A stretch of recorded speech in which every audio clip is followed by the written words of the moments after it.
Hi everyone, it's David from Automotive Press. This is the day I have been waiting for because I have two of my favorite SUVs right behind me, 2024 Toyota Land Cruiser, which is mine, and 2024 Lexus GX 550. Both are based on the same TNGA-F platform, quite similar, but also quite different.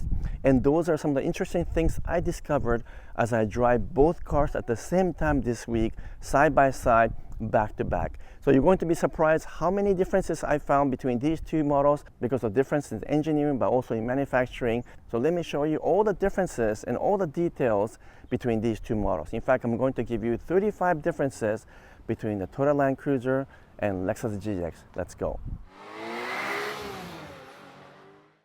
Welcome back. So I'm going to show you at least 35 differences between 2024 Land Cruiser and 2024 Lexus GX. And to be honest, it could be 100 differences, but I'm going to try to focus on the key main differences.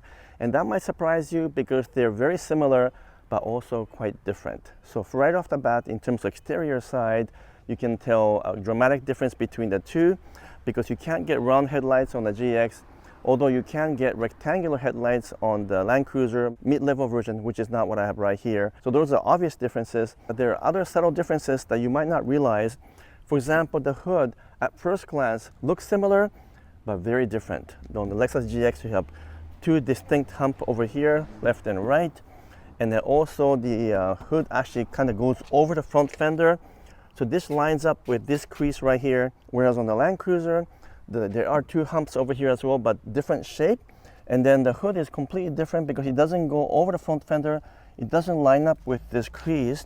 In fact, it's more of a traditional design. So it's easier to measure the gap on this one, not so easy to measure the gap on this one, which by the way reminds me that I also did a complete quality check between these two models in terms of exterior panels and alignment. So take a look at that video as well. But continuing on, you can tell therefore the front fenders are different as well. So even though it's obvious that the front designs are different, you might not realize the actual middle panels, which is the hood, and the front fenders are actually different. However, if you keep on walking backward, then the doors are exactly the same. The rear doors are also the same. The upper roof panels are the same as well. And then the rear fenders, surprisingly, are identical on both models in terms of the middle section. Even these trims are identical, just the colors are different. We have a gray over here. This one is monotone, but you can get a black roof on the GX, but not light gray like this. And then if you come to the back though, there are more differences here. So up to this point, it's the same forward, but behind that, it's all different. So this whole tail lamp, of course, is different, but the tailgate is also different between these two. You might not realize that at first glance because it looks similar. And actually the glass, which I will talk about a little bit later, is also slightly different. And I'll explain to you that in a second. The rear bumper is also different, and even these covers are different. And I actually prefer the Lexus approach because you can just remove this portion to expose the trailer hitch, which is not the case with the Land Cruiser because I have to remove this whole thing, and they give you a different cover to put, which just covers the top and it exposes the bottom part, but it kind of looks ugly. So Lexus did a better execution there. So those are some of the more obvious differences in terms of front and back. But even if you just kind of look on the side here, there are other differences. Obviously, this is the off-road version because I have the first edition. So I have the 18-inch wheels and tires. This is the GX 550 luxury version. So we have the 22-inch wheels and tires. So that's an obvious difference. But if you buy the over-trail version of the GX, you also end up with 18-inch wheels. But on the GX over-trail, you get a much more aggressive off-road tires compared to the first edition, which is a bit odd. So they're going full out on a GX over-trail, in some ways maybe even more off-road capable than the Land Cruiser, although the differences are subtle. So depending on which models you buy, there are differences in tires and wheels. The main thing to keep in mind is that the Land Cruiser does not offer 22-inch. 20-inch is the biggest. On the GX, you can get 18, 20, or 22, but the wheel package, the design, and the tires are different choices from the Land Cruiser. So those are some of the interesting things in terms of wheel and tire package. I noticed even the fender inner lips are different. So you got a little ventilation here, which is due to the air being fed from the front grille over here. But on the Land Cruiser, the ventilation is right here, smaller, because there is an inlet over here.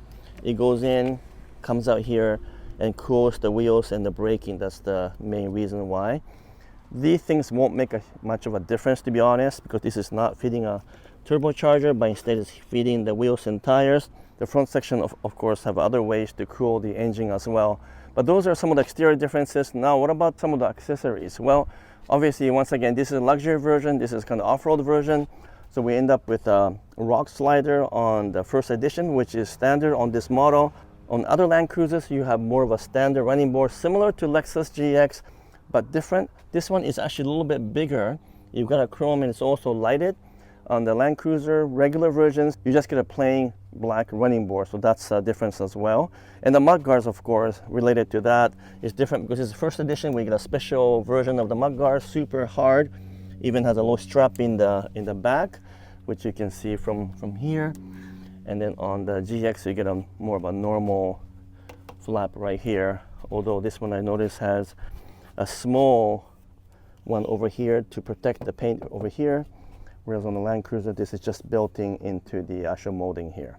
Which brings me to the next topic, which is the fact that, again, this is a Land Cruiser, so we get black molding. This is painted. You will get a black molding on this side if it's an over 12 also, but there's also more glossy black. So right here, right behind the hood, this whole thing is glossy black, and it's matte black or plain plastic over here. And this is a mistake, I think. This is not what you want to have, because it's going to scratch like crazy. This is where the trees and debris and leaves will fall.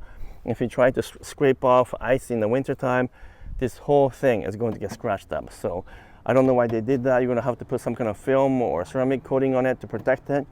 Whereas it makes sense on the Land Cruiser, it's just a plain plastic, and this is going to be very durable. Now, another surprise is the fact that this one has acoustic glass. So at the first glance, they look the same. But if you look carefully, there's an actual laminate sandwiched between two glasses to give you that extra acoustic protection. So it's quieter. It's not necessarily thicker, just different design versus the Land Cruiser, which is a normal glass. Although I find this SUV very quiet to begin with. And for the same reason, in the back here, the glass look like exact same shape on both sides. But if you open this one, you actually notice that this is slightly thicker than the one on Land Cruiser. This one doesn't have the laminate sandwich between, but it is definitely a bit thicker. I don't have my caliper here, so I can't measure the exact difference, but it's tiny bit thicker, maybe 5%, 8% thicker, to give Lexus a little bit more of an advantage in terms of quietness. So everything else is very similar between these two models. Now, if you do get the over trail version of Lexus, you do get a different roof rack, not like this one, more like the first edition, but actually different from first edition. So I'm kind of surprised they did that. We get a much more of a robust roof rack with a really tough steel design on the first edition. You can get something similar on the GX 550 Overtrail, but it's different from that one and different from this one. This is the normal roof rack. This is glossy black as well, which is not the case in terms of the regular Land Cruiser. Which brings me to the 10th point, which is that height is a little bit different, and that's partly due to the fact that we're comparing two different trim levels. But if I open the door right here, I won't hit it. You can tell the Land Cruiser first edition is definitely higher because this one is a little bit lifted. If you compare the Overtrail to Land Cruiser, it should be very similar, but that one is also lifted slightly. But there's still a little bit of difference in terms of height. And even the regular Land Cruiser compared to regular GX, there's slight difference in height as well. So far I focus on exterior differences, but of course the biggest difference is the engine and the powertrain, because you get a 3.4 liter twin turbo V6 engine on the GX, whereas on the Land Cruiser you get a hybrid version of the 2.4 liter turbo inline 4. So you get a 4-cylinder, you get a V6, both of them somewhat downgraded from the previous generation Land Cruiser or GX, which had V8 engines. So the older generation Land Cruiser, which was sold in the US a couple of years ago, but not in Canada for many decades, had a 5.7 liter V8 engine, but older GX, which is what we have, 2023 GX, has a 4.6 liter V8, but in both cases they were V8 engines. We're down to V6 and Turbo 4. So lots of changes. And I will talk about the driving impressions a little bit later on in terms of these two engines, but let's just focus on the actual power difference and torque differences, which at least on the paper are actually quite close together. But if you just open the hood right here, you'll notice right away that the look and feel is also quite different. This is V6 clean, all covered up, very Lexus style. Even the battery cover is here, so it neatly packages everything up, versus the Land Cruiser, which really surprises me because it's the same on all Toyota models with this engine, and it's just a maze and a puzzle of mess. I know everything is functional and everything is built well, but why couldn't they have just come up with a small cover to just put on top of this? I understand it's due to cost reduction and also to manage the heat, but the whole thing just looks like a spaghetti of wires. I really wish they had a slight different design and at least cover some of this wiring up. But anyhow, the engine is different. They feel very different on the road, even though the spec sheet says that they have a similar power and torque, which is 349 horsepower and 479 pound-foot of torque on the GX. And then on the Land Cruiser is 326 horsepower, just a little bit less, and 465 pound-foot of torque, which is almost the same as GX. So at least on paper they're similar, but the way they drive is very different, and I'll talk about in the next section. And so that is the biggest difference between the GX and Land Cruiser. It is the size of the engine. So what does that actually mean when you're driving? Well, you know what? It has a really good torque on this Land Cruiser at a very low RPM. Because of hybrid, because of the turbocharged, they kick in pretty quickly and it feels pretty good when you're accelerating. But the smoothness and the transition of power and torque coming on as you step on the gas is very different from the Land Cruiser compared to GX. The GX, being a V6, has a very smooth, natural delivery. Almost feels like a naturally aspirated engine, mainly because the hybrid motor is sandwiched between the engine and the transmission, which is different than your normal Toyota hybrid system. So when you step on the gas, it feels very natural and accelerates very smoothly and refined. Whereas on this one, it's a little bit of on and off situation. You step on the gas and it comes on right away, but the transition is a little bit tricky. So at the end of the day, which one do I prefer? Well, definitely I prefer the 3.4 turbo V6. It feels kind of like a small V8 engine. It's really smooth and refined. NVH is excellent, and it's just a little bit more fun to drive with this engine compared to this one, where the power and torque delivery is a little bit abrupt here and there. It has enough power, enough torque, and it is peppy. But if you drive them back to back, there's no question that most people prefer the 3.4 V6. Now keep in mind that the hybrid model is not yet available on the GX, which I'll talk about a little bit later on. So for now, we're talking about the difference between hybrid turbo 2.4, turbo 3.4. The 13th point is the fact that the transmission is a little bit different as well. On the Land Cruiser, because of this 2.4 turbo hybrid, it has 8-speed automatic transmission.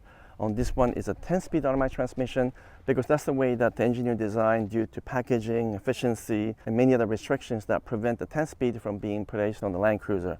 So do I prefer the 10-speed? Yeah, again, for obvious reason, which is the fact that the gear spacings are closer together. So when I step on this, it's just really smooth shifting, and it's not bad on the Land Cruiser, but it's trying too hard. Because of the 2.4 liter turbo and hybrid and 8-speed, it's just a busier feel all around. And around town, especially in city, when you drive up and down, it just doesn't quite feel as good as the GX, which has a perfect combination of the 3.4 plus a 10-speed transmission. Now you might ask, when is the hybrid coming? And that should be coming, I think, maybe next year. They never officially announced it, but if you look really carefully, one of the Japanese press release did say the hybrid version of GX will have a 2.4 liter turbo, which means this exact same powertrain will be on the GX at some point. I would predict mid-year next year, and therefore you'll end up with the same powertrain at some point. But you will never get the V6 engine availability on Land Cruiser, which is too bad, because if I can get a V6 on Land Cruiser, that would be a perfect combination, I think. But unfortunately, that's likely not going to happen unless I physically go and swap out the engine, which maybe I'll do at some point when I'm retired. The 15th difference is important for some of you because the Land Cruiser does not come in 7-seater configuration, only 5-seater. The GX comes in 7-seater, which is the case with this particular model. But if you buy the off-road capable Overtrail, it also only comes in 5-seater versions. So you're gonna have to decide if you need the extra seat, you will have to buy the GX because you can't get 7-seater. Now, interestingly enough, the Land Cruiser in other countries do offer 7-seater because they are available without hybrid, and therefore there's no extra battery in the back that takes up the space, and therefore they can add a third row seat. By the way, the third row seat on the GX is quite usable, it's quite comfortable, and surprisingly practical. So if you need extra space, go for a GX. The 16th difference is an important one, and that is the location of manufacturing. They're both built in Japan, and they're both actually built at the Tahara plant, which is probably the #1 plant in the world, as you guys probably know. I went to visit them last several months, and it's just an amazing, gorgeous plant. However, the Land Cruiser is also built in a second factory, which is called the Hamura plant, part of a Hino company, which is a subsidiary of Toyota. So it is a Toyota company, but it is their truck division that produces the trucks in addition to Land Cruiser, because they used to also produce FJ Cruiser in the past.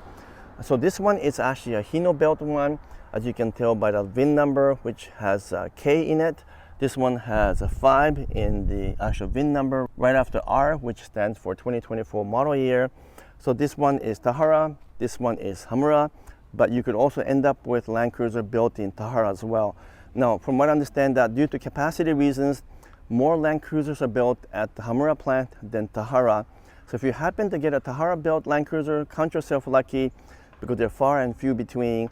Whereas with the GX, they're all built in Tahara plants, so you don't need to worry about it being built in a couple of different places. Now, is there a difference in terms of quality? Not all that different. I did a separate video on that, so take a look at that if you really want to know the key differences. But in terms of gaps, in terms of panel fit alignment, very similar. The paint is actually a little bit thicker on the Land Cruiser than the GX, which surprised me. But the panel fit is quite similar. The only key difference is that some of the plastic trims are a little bit different, so it's a bit loose on this one here, but a little bit tighter on the GX. And I just noticed some of the differences in terms of machining process, a little bit better on the Tahara than the Hamura built Land Cruiser, but most people won't notice the difference between the two. The 17th difference is something I have to predict, and that is resale value, which is hard to really predict accurately because these two models are still new, but I suspect that the Land Cruiser will have better resale value than the GX. Typically that's the case when it comes to a marketplace. They tend to be a little bit hard on luxury brands. But more than that, the Land Cruiser name and the nameplate is more recognizable, and people are really demanding it because it went away and now it's back. So I think the Land Cruiser will have a slightly better resale value than the GX, although this new version of the GX should have a pretty good resale value as well. What about the actual driving feel? Well, this is where things get interesting, because other than the powertrain, which includes the engine and transmission, Land Cruiser and GX 550 should be very similar in terms of the overall and general driving feel. And they're actually quite similar. But having driven both cars now for a very extended amount of time, I'm noticing more difference than I expected.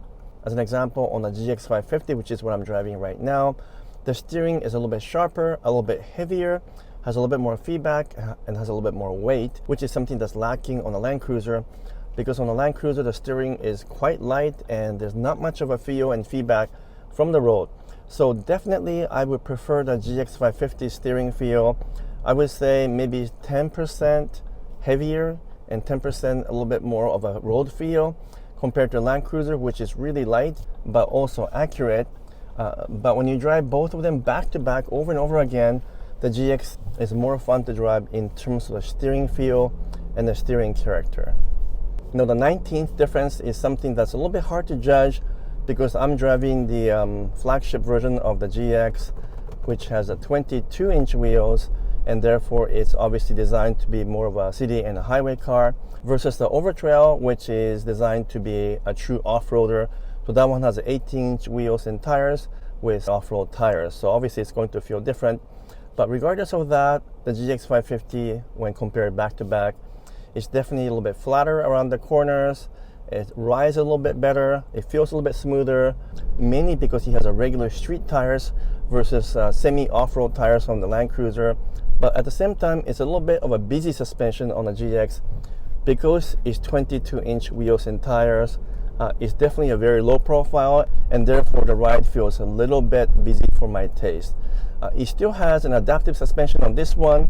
I don't have that in my Land Cruiser, so definitely it's able to accommodate different road surfaces, and it's able to control suspension better because of that feature in this particular GX. So overall, the GX has maybe a slightly smoother ride, but a little bit bumpy because of the low profile tires, and Land Cruiser definitely feel a little bit more like an off-road truck kind of feel. What else have I noticed? Well, because of the fact that this GX has acoustic glasses and slightly thicker glasses as well, it is definitely a little bit quieter than the Land Cruiser, not by a whole lot, But more importantly, the engine sound is way better on the GX because of the fact that the 3.4 liter V6 sounds more like a small V8 engine than the 2.4 turbo in my Land Cruiser. It just sounds kind of raspy and a bit noisy on the Land Cruiser. It doesn't sound like a gasoline engine. In fact, on the Land Cruiser, the engine feels a little bit like a diesel engine because it's a little bit noisy. And maybe that's intentional, but for most of you, I think you would prefer the sound of the engine on the GX compared to the Land Cruiser when you're driving these two vehicles back to back. The 21st point I want to talk about is for the passengers. What do they feel in terms of difference between the GX and the Land Cruiser? Well, as I mentioned previously, the GX is a little bit flatter around the corners. It's smoother and more refined, but also a little bit bumpy over busy roads just because it's 22-inch profile tires. But it just feels more luxurious, and it should because it's Lexus. And people that get into the GX say, wow, this looks really beautiful inside. They get into Land Cruiser, they might not say that, but they still like the slightly funkier kind of off-road look of the Land Cruiser. So as a 21st point, for the passengers, I think most people prefer the GX because it's more comfortable. It's a bit quieter due to the acoustic glass. But most people also really like the Land Cruiser just because it's a simple design. And other than the engine noise being a little bit raspy because it's a Turbo 4, people are just happy to be inside the Land Cruiser because it feels special as well. So that's my 21st point. There's some difference in terms of marketing these two products as well, which is a 22nd point.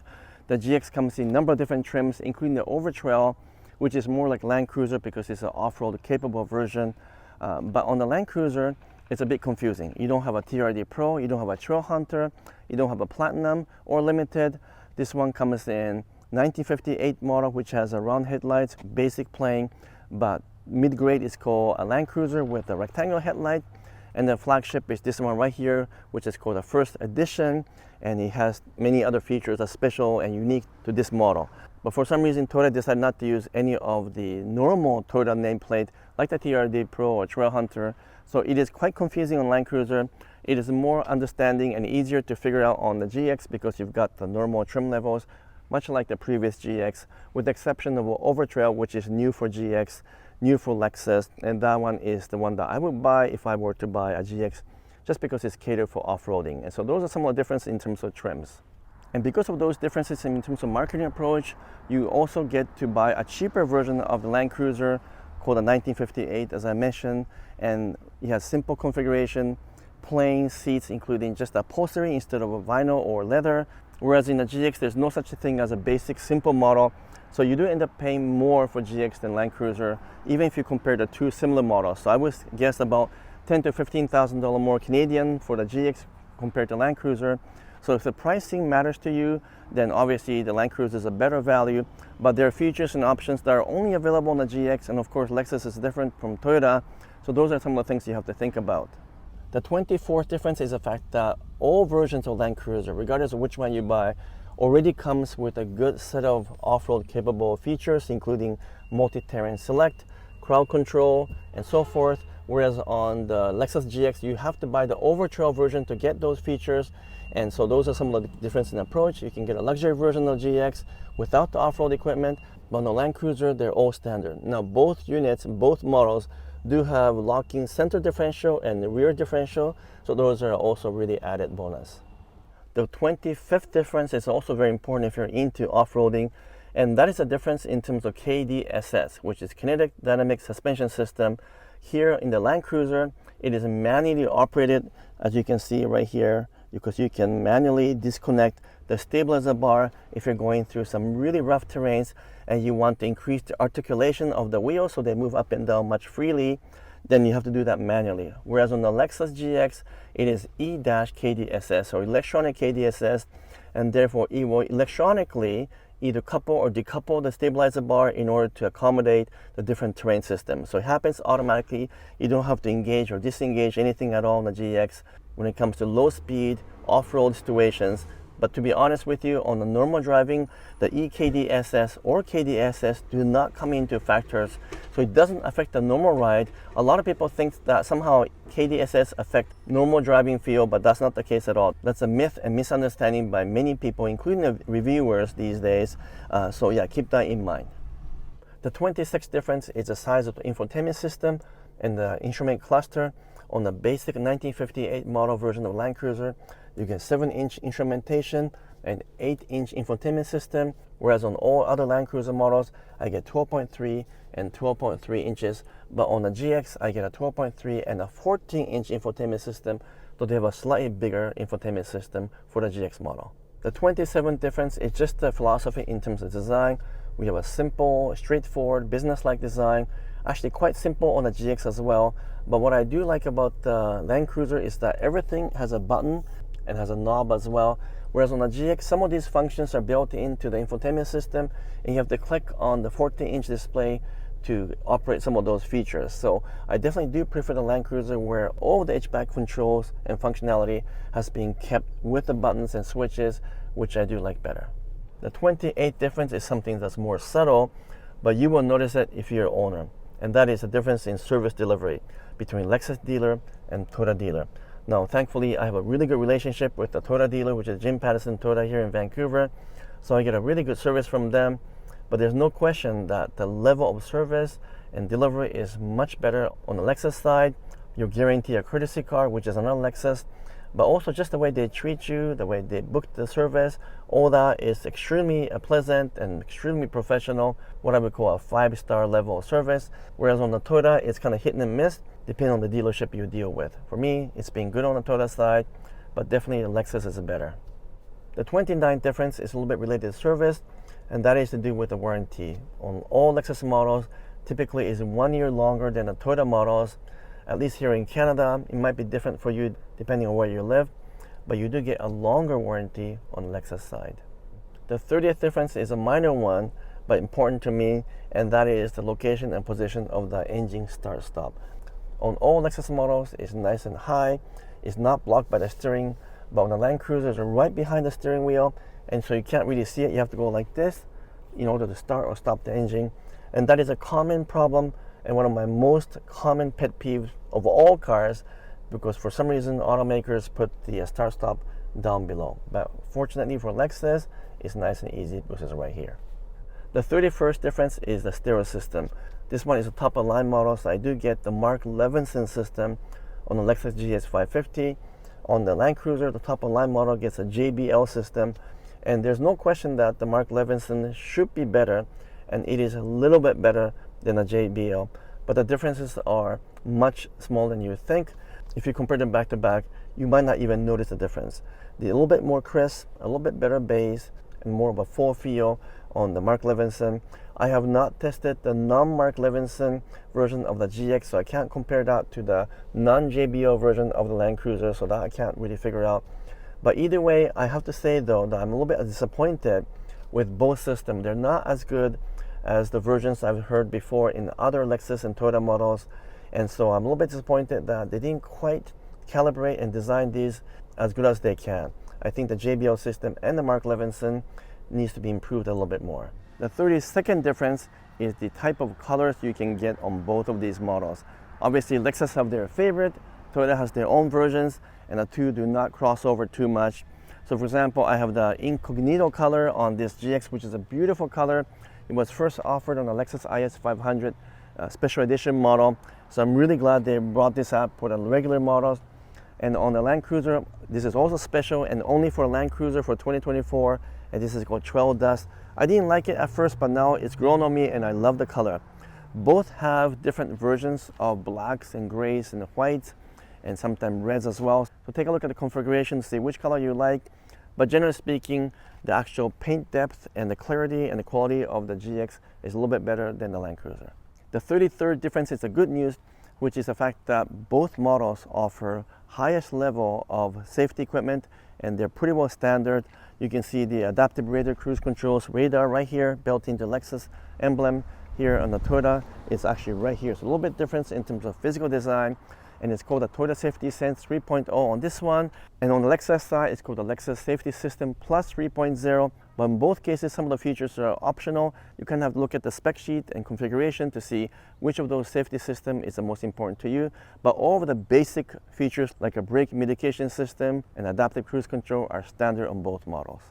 So now I'm at the back of the Land Cruiser and the GX which brings me to the 34th difference, and that is the towing capacity, which is 6,000 pounds on Land Cruiser, but up to 9,000 pounds on the GX. It was initially rated as 8,000 pounds, but they actually updated it, and now it's 9,000 pounds. So there's quite a bit of difference. So if you do have to tow something big and heavy, obviously GX with a V6 has an advantage.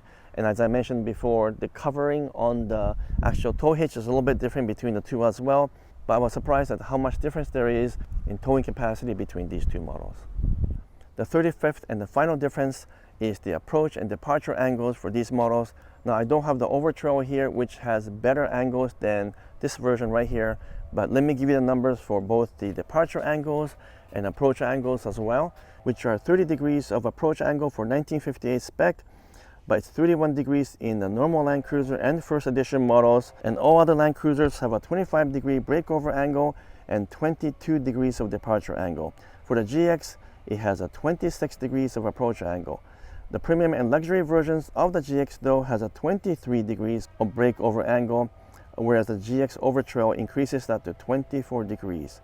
Also, departure angles measures 21, 22, or 23 degrees depending on which versions of the GX you buy. So you might want to take a look at it if these numbers matter to you. So I hope you enjoyed my video that shows all the differences between the GX and Land Cruiser.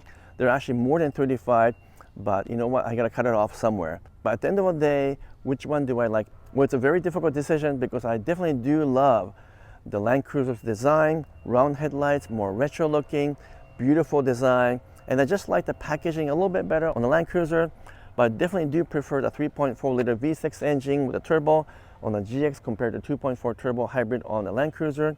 So ideally, if I can get this engine and the 10-speed automatic and stick that into Land Cruiser, that would have been a perfect combination, but obviously you can't quite get that one. So given the choice, which one do I like better? Well, I gotta admit, I do like the GX better because it drives a little bit tighter, it's a bit sportier, and I really do like the engine. But of course, I love the Land Cruiser as well because there are so many good things about it, and it's 98% identical to the Land Cruiser, other than those things I pointed out to you, and it's also quite a bit cheaper and might even have a better resale value. So at the end of the day, probably this is a better choice in terms of dollar for dollar, but emotionally speaking, I like the GX better. I hope you enjoyed my videos comparing these two models. There will be more videos about the Land Cruiser or GX or both in coming days, so keep an eye on my channel. If you can give me a thumbs up and make some comments, that would be appreciated. And if you haven't done so yet, would you kindly subscribe as well. Until next video, I'm signing off for now. Thank you so much.